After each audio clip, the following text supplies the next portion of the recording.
Hello and welcome back to the Big Six lesson. My name is Yvonne Cook again and I am your librarian.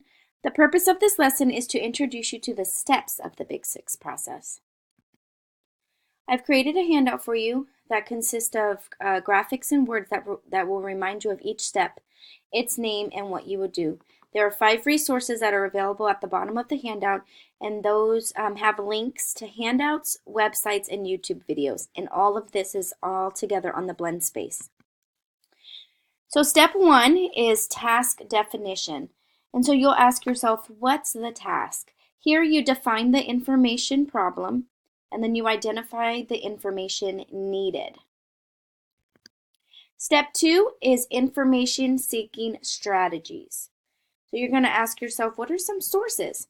Determine all possible sources and select the best ones. Step 3 is to locate location and access. You're going to locate those sources and find information within the sources and ask yourself, where is each source? Step 4 is use of information.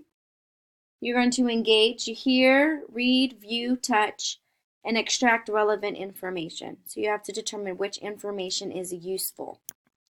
And step 5 is synthesize. That means organizing information. You're going to get information from multiple sources, and you need to organize it in order to present it.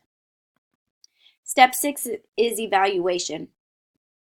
Judge the product, judge the process. How effective and efficient were you? Is the task complete?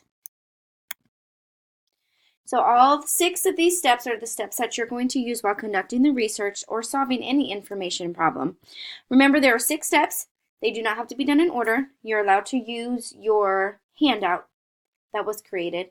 Let me know if you have any questions, and happy researching!